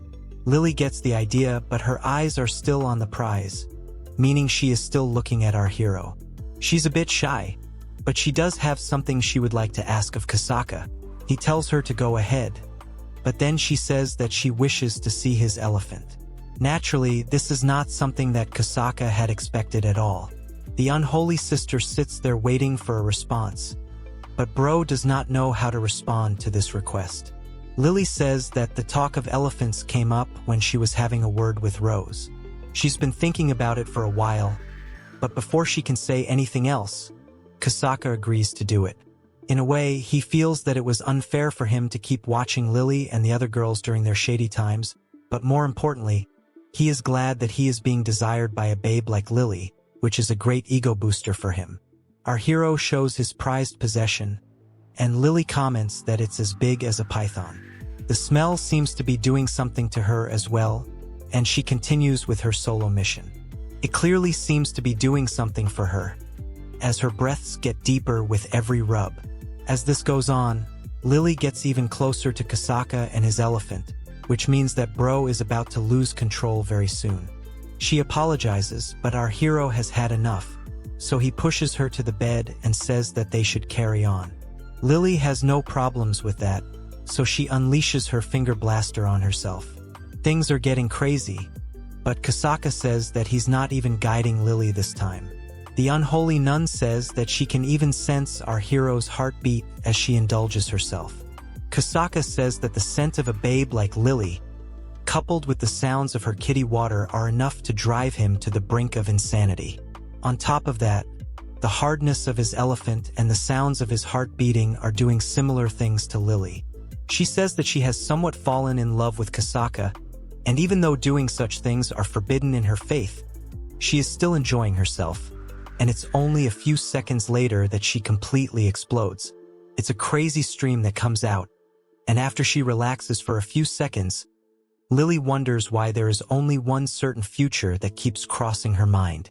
The unholy nun is embarrassed, so she hides her face as she says that whenever she asks Kasaka for guidance, she ends up soaking her futon. This is actually a compliment to most men, so our hero tells her not to worry about it.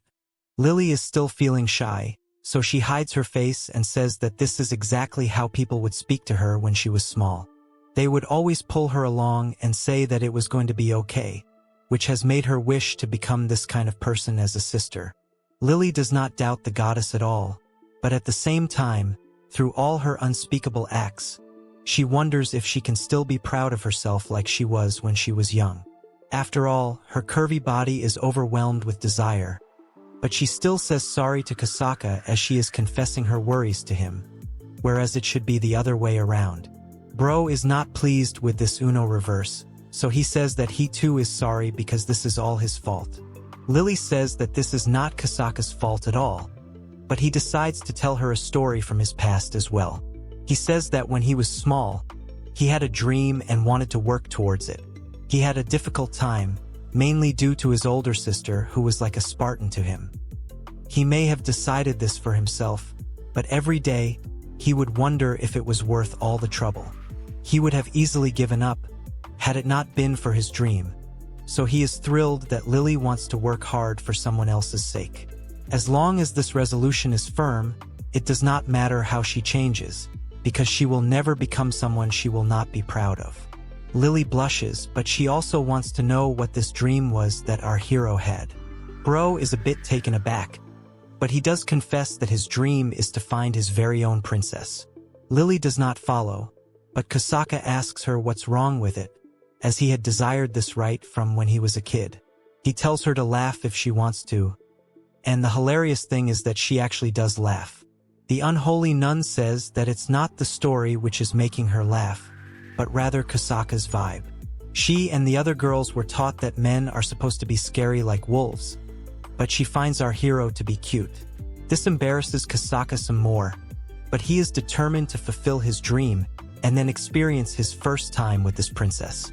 Lily asks if he is referring to the first time between a man and a woman, but Bro changes the topic because things are shady enough as they are. Meanwhile, somewhere else in the castle, a message seems to have come from the goddess. The message states that the sage is coming, so the ceremony's preparations need to be in order. Now, we suddenly move to the actual ceremony, where all kinds of shady noises and actions are being performed. The act in question is called Samada, which is much better explained on Google than on Comic Guzzlers. This was decided by the goddess to be performed as shady guidance, and Kasaka can be seen fighting for dear life. We need a flashback to what led to these events, so we first learn that the ceremony is a festival in the City of Flowers, held in the name of the goddess. The goddess is shown in all her curvy perfection, as she tells Kasaka that the day of his public debut has been decided. He does not understand what she means by this, so she says that it's the day his existence as a sage will be announced in the City of Flowers. Our hero is confused because men are not allowed over here, which is true, but the goddess says that she will reveal him first to only a selected few people. This will guarantee his position as a guest of the goddess, which is actually the main purpose of the ceremony. It is basically a demonstration, but our hero worries that he will have to do shady things in front of a live audience.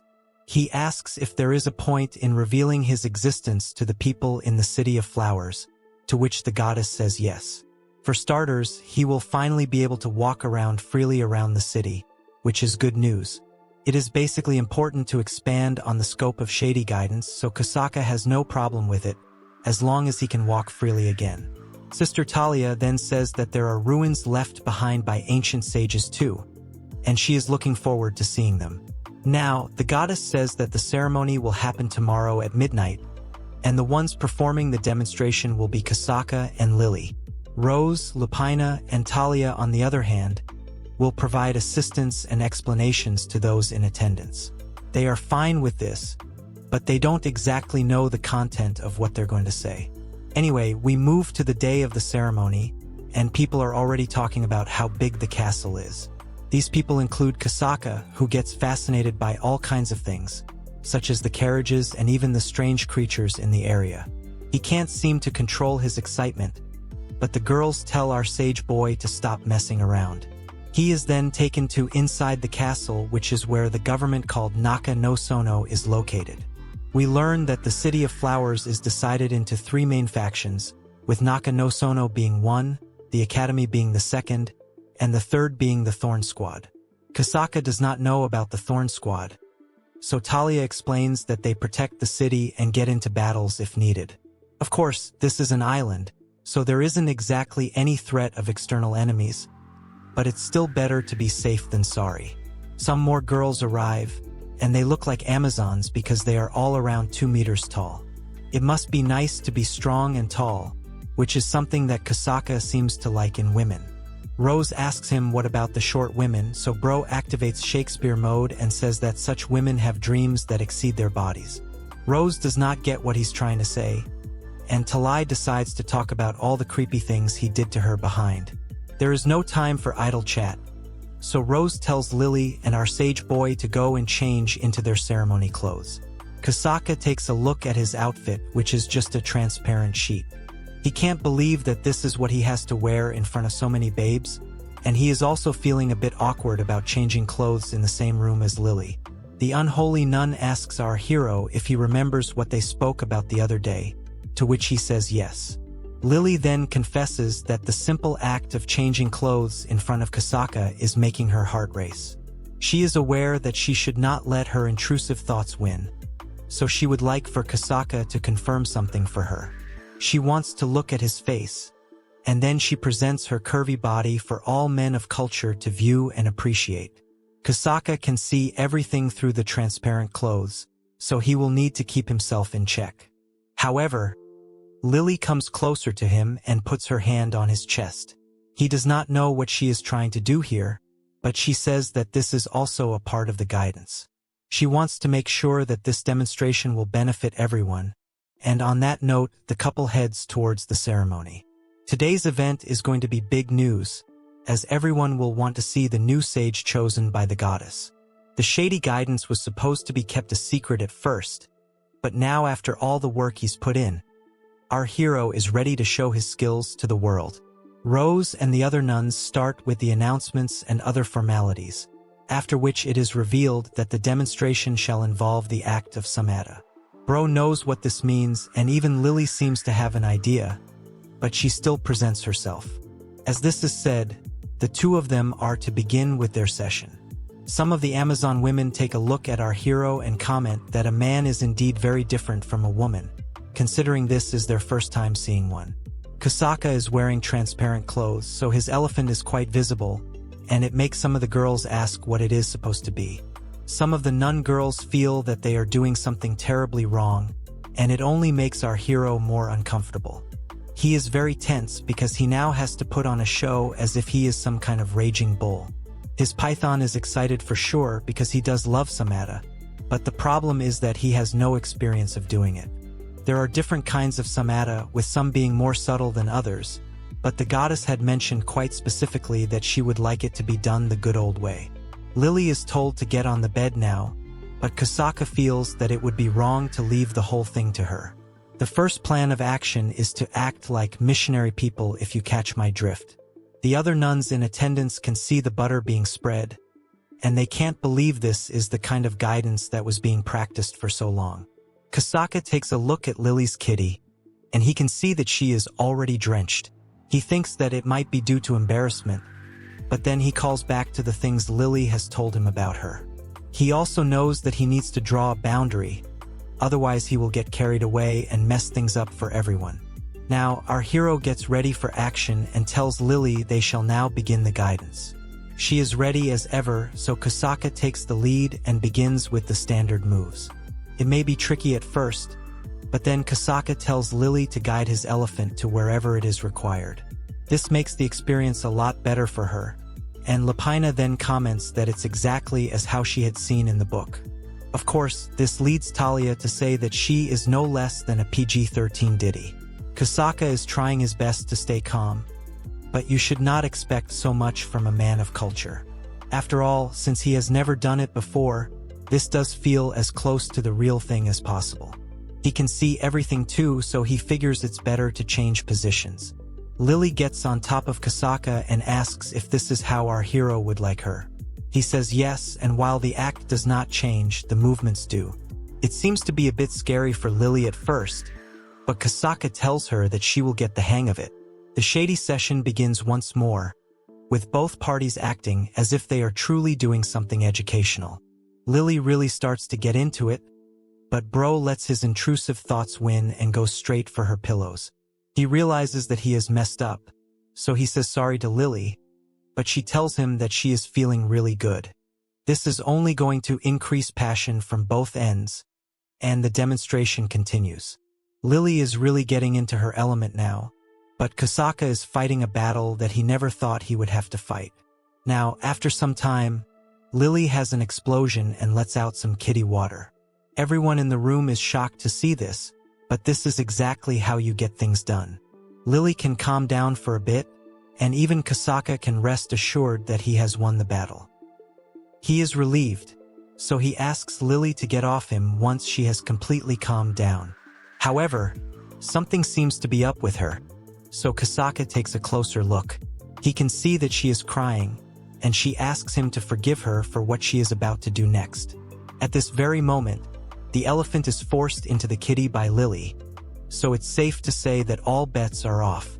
At first, Kasaka has no idea as to what has just happened, but then he realizes that Lily is no longer an innocent nun girl, and neither is he. Things get extremely intense, and our hero did not expect this at all, so he has been taken by surprise. He asks Lily to stop, because nuns should not be doing such things. The problem is that he can't exactly push her away, because with so many people watching, it will lead to suspicions around the ceremony. Bro has to use his big brain energy fast, but he feels really good due to Lily's worn kitty energy. Kasaka comes back to his senses, but he will not be able to last much longer this way, so he has to act fast. It's time to unleash one of his secret moves, which is called the Servant's Shady Slime, which enhances the vibe for Lily. This should allow her to finish faster, which will allow our hero time to recover. Meanwhile, the Amazon girls become a bit cautious because the movements have changed a bit.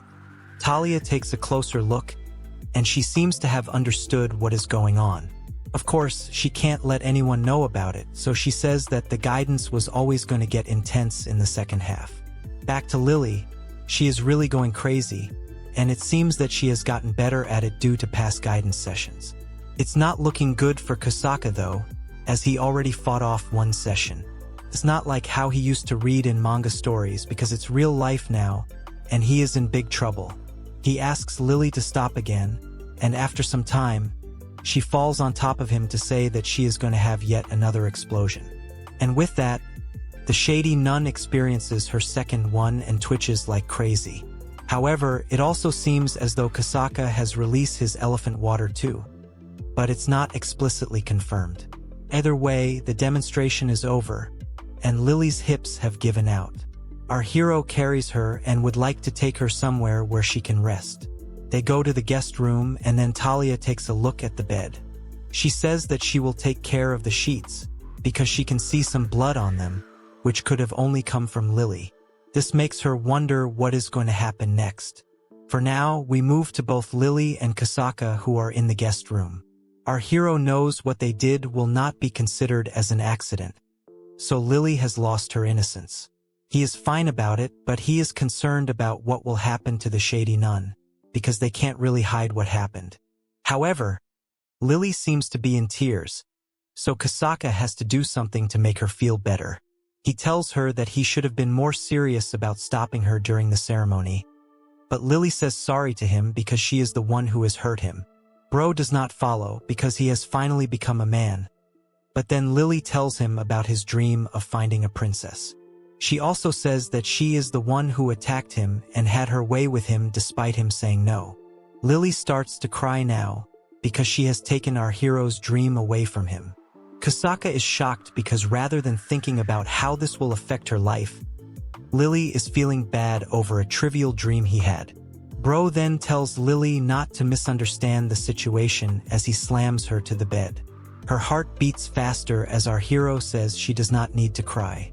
After all, a big, bad wolf devoured an innocent sister today. They seem to be more in sync now, and they share a secret with each other that night. Now, we move to the next morning, where we see that both Kasaka and Lily have actually done it properly. Lily wakes up first and notices her new lover boy still asleep in bed. She then remembers that yesterday was filled with all kinds of unspeakable acts. She then drops into the bed again and looks at Kasaka with dreamy eyes. She also knows that our hero called himself a big, bad wolf only to protect her feelings.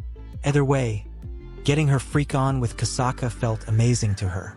As a matter of fact, Lily is relieved now because she was always torn between her choices as a holy sister and her true intrusive thoughts.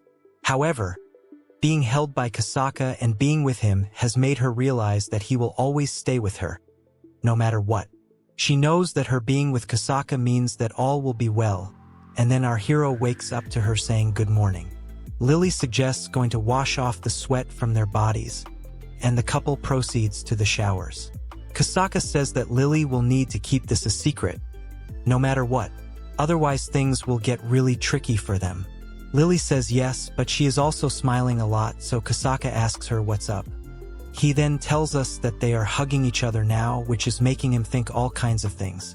Bro's elephant is awakening again, and he wonders if he actually was lucky enough to get with Lily. As the shower continues, the unholy sister moves closer towards her lover boy and even holds his hand to make this moment truly romantic. He tells Lily that this is not shady guidance, but she is fine with that. After all, maybe they can play pythons and kitties again during the next guidance session. This is not good news for our hero, because he is sure that he will give in to his shady intentions the next time as well. He does confirm that it's not like he's in love or anything, but being so intimate with someone can be very dangerous. At the same time, Bro feels that since he has popped her cherry, he should also take responsibility for Lily, just like a true Giga Chad would. Suddenly, Sister Talia shows up and asks him what he is referring to by responsibility. He is taken aback, but then asks Talia if she needs something. She says that she would like to hear his thoughts on the physical bonds between a man and a woman. Bro tries to act ignorant, but it won't do him any good, because Talia saw the blood stains on the sheet. It was really hard to hide them, especially considering they are evident signs of defloration. Kasaka says sorry for being reckless, but Talia says that she has no desire to spread any information around. Kasaka is confused, so he asks Talia if she is really just here to know his thoughts on the matter. She says yes, so he figures he might as well indulge her. Our hero gives her a very simple answer, which is that he felt a lot of happiness, just like any man of culture would. He also never thought that a physical bond would resonate so strongly with him in his head. Talia figures that it was a wonderful experience, so she asks the sage boy not to go any further than this. Kasaka does not understand what she means by this, so Talia explains that he most likely will not be able to go any further than this. After all, Lily will probably remain a sister till the very end.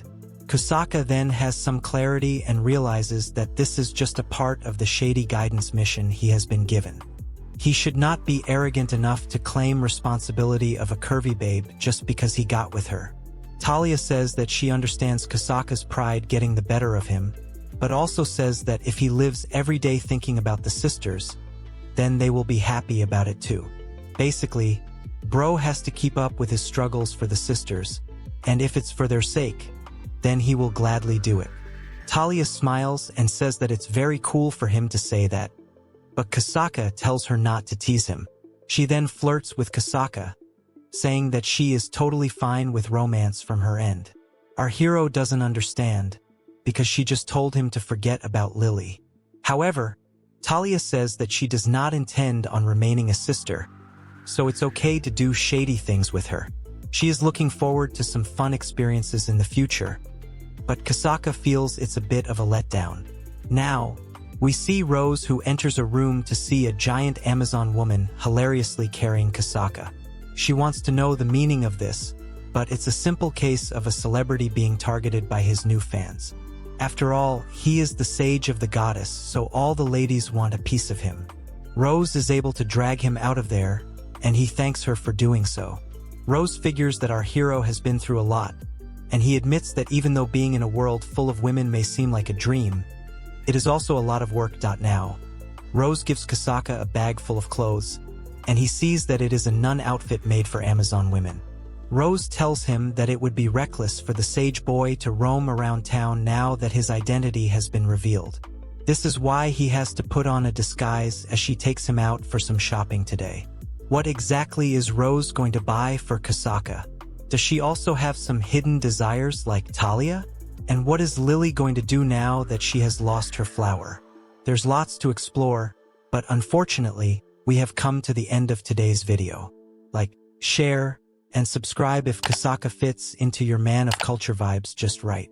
There's a lot left to the story, so make sure you show some love to this video, so that I have the motivation to attach a few more chapters to it. Okay then, I'll see you in the next one. Take care.